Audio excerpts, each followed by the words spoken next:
So this is lecture 3's overview video of principles of pharmacokinetics and drug distribution. Last lecture, we talked about the pharmacodynamics and how the drug interacts with the body and different receptors and how it propagates downstream effects. In this lecture, we'll be talking about how the drug or how the body dispenses and processes, metabolizes, and excretes the drug. So the goal of a drug is reach its intended target after or of action and perform its action and to be excreted. So the main properties of pharmacokinetics are what we call ADME properties. ADME, A-D-M-E. So absorption, distribution, metabolism, and elimination. Those are the main three. So here they are. So absorption, distribution, metabolism, elimination. The absorption, when the drug enters the body, how does the drug be absorbed into the circulatory system? So how is it absorbed through, depending on the route that it's administered, either through intravenous, intramuscular, oral, rectal, however. So if it's administered orally, it will go through the gut, then it will go through the liver, and then it will be absorbed into the circulatory system. Distribution, how the drug reaches its intended target in the tissues. Metabolism, how is the drug converted to its metabolites and processed by different enzymes or different acidic conditions, or by the cells that it's targeting themselves for excretion. Elimination is how the drug and its metabolites enter the urine, bile, or feces, and they are exiting the body. So routes of administration, there's enteral, which is through the stomach, which is you taking a pill. Parenteral, which is an injection. There's either an IV intravenous, there's a subcutaneous, and intramuscular. Also topical, whether it be an ointment or a cream. Transdermal, which is through the skin, using the skin as a conduit to go through into the bloodstream directly, such as a nicotine patch. Intravenous versus intramuscular. So intravenous is directly into the bloodstream. Intramuscular it has a longer duration of administration. It's a slow release. So vaccines, such as the COVID vaccines, are going to be intramuscular. Mechanisms of drug permeation. So the drug can enter the cell or enter any cell through or permeate through a membrane in different ways. So we have intracellular junctions that the drug can passively diffuse. We have facilitated diffusion by protein channels. We also have active transport by ATP activating protein channels, which then lead to the drug entering the cell. And then we have endocytosis for large molecules. Different mechanisms of transport, here they are. So passive diffusion is the drug. For passive diffusion, usually we have more lipid-soluble drugs that can go through the membrane freely. Where you have more water-soluble drugs, they're going to need a membrane transporter or an aqueous pore channel, and those do exist. We do have the active transport, which requires ATP for it to turn on and transport the drug inside the cell membrane, and then we have endocytosis for large molecules. And this is usually driven by a concentration gradient, where you have a large concentration on the outside of the cell, and then that concentration gradient will drive the drug to be moved into the cell in a downhill movement. So here's Fick's law of diffusion. You don't need to memorize this, just say basically the equation that dictates the amount of passive or simple diffusion across the concentration gradient. Lipid diffusion, it's very similar, and it's an important limiting factor for the drug permeation because there's a lot of lipid layers that are blocking the drug from getting into the cell. There's a lipid bilayer. There's also lipid layers and mucus layers that are lining the stomach and the liver. The drugs have lipid aqueous partition coefficient. This means this is a property dictating how well a molecule can move between aqueous and lipid media. So how well it could diffuse through a lipid environment versus an aqueous environment. So ideally, we want this to be 1, but for drugs that are quickly absorbing into the cells, we want the lipid to be higher because of being more lipid soluble is favorable for when drugs cross the membrane. The Henderson-Hasselbalch equation, this is important. This is back from Chem 2. This is important for determining the amount of charge, or what the charge is going to be of a drug based on the pH of the blood or the pH of whatever media it is in. So for example, a drug will have a pKa, whether that be low or high. If the pH, the blood pH is 7.4, if the blood pH is lower than the pKa, that means the drug might be protonated and it might be charged. Depending if it's a weak acid, it'll be, or if it's a weak base, it'll be protonated. If it's a weak acid, it won't be protonated. If you have the pH is higher than the drug pH or pKa, what'll happen is if it's a weak acid drug, it'll be protonated, it'll be deprotonated, and it'll be charged. So these values are really important for determining how soluble a drug is across a membrane, because a charged molecule is going to be less permeable across a lipid bilayer. So there are special carrier molecules, such as proteins, mostly proteins and different chaperones, that can help many drugs go through the membrane or even find the membrane to begin with. So an example of that would be the glucocorticoids. The way they enter the membrane is they are transported by this protein called transcortin that brings it to the cell membrane and has it bind to the receptor, or has it transverse the membrane. We also have these ATP binding cassette proteins, which are integral in effluxing drugs from the cell. And the main one is P-glycoprotein. So if I want to remember anything, it's P-glycoprotein. So P-glycoprotein, what it does, it is a membrane-bound protein channel that uses ATP to excrete several types of drugs from the cell. And it's important for excretion. So if you have a activation or hyperactivation, you're inducing this P-glycoprotein, what will happen is the drug will be released from the cell more, and the duration of action will be limited, and its half-life will be lowered. If you have an inhibitor, it may cause drug cytotoxicity or toxicity, because you are increasing the concentration in the cell, and the drug isn't allowed to, or doesn't have a medium of leaving the cell through P-glycoprotein. Then there is endocytosis. So endocytosis, for example, vitamin B12 is taken into the cell by endocytosis, since it is a large molecule. And there are other substances and larger molecules as well, but basically it creates a vesicle, and then the membrane is pinched and it's allowed to come in the membrane.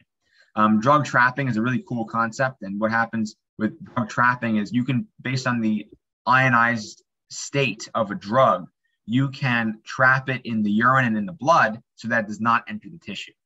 So what you can do is, let's say you have a weak base drug, such as like meth. So if you were to treat a meth overdose, and what you would do is you would treat it with an acid, such as, or you would decrease the blood pH.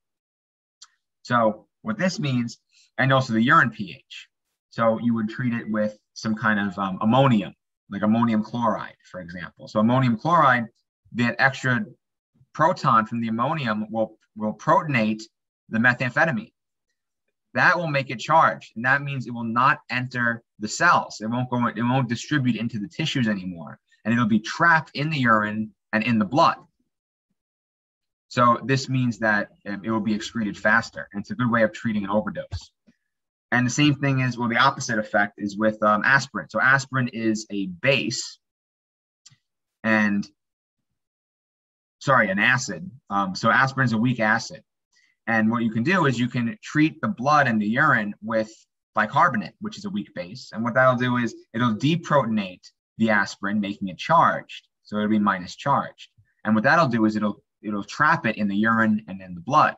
So it'll be quickly excreted.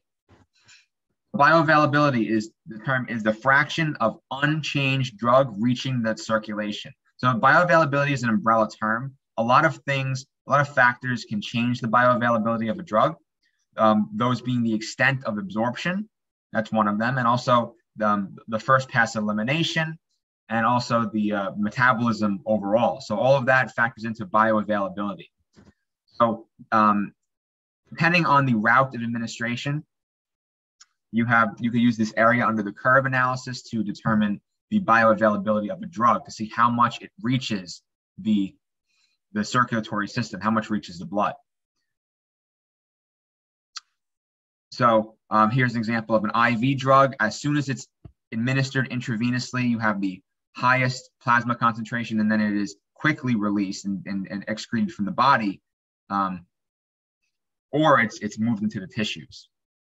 And then whereas you have an oral dose, it takes a while for the dose to increase, but then the duration is longer that it's in the circulatory system.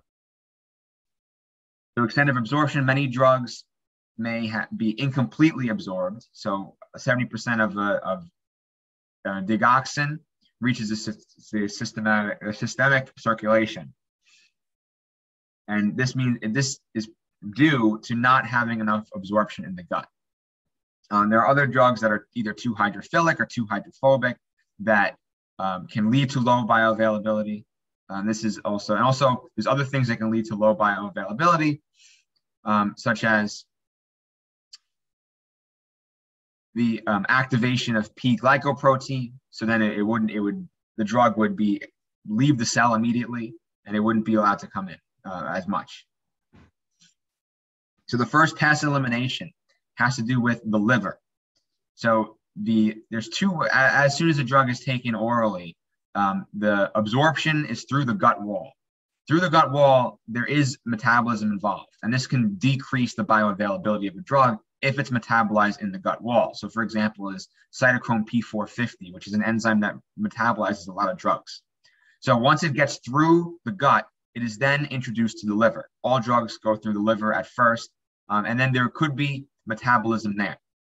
And the amount of metabolism can be expressed as the first pass elimination. So how much of the drug is eliminated or metabolized by the liver, and it can be excreted as bile. So propranolol is a drug that's used for blood pressure and anxiety medication. What it can be as an IV, you only need a 1 milligram dose. As a pill, you need 40 milligram dose.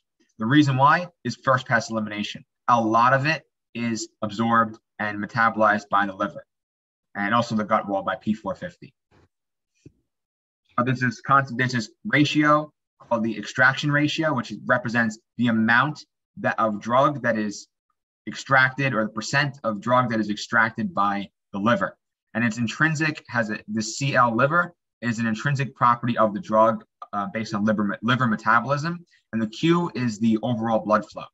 So you can take that equation and put it into this equation and get into the systemic bioavailability of the drug. So you can take all of these factors together, such as the liver, which is the extraction ratio, and then you can factor it in with the absorption ratio through the stomach. So absorption ratio through the stomach times 1 minus the extraction ratio. 1 minus the extraction ratio would be the amount that is not metabolized, or the amount that will reach the systemic system or the circulatory system, and then that will lead to the bioavailability. So if you have a drug, let's say here's morphine as an example.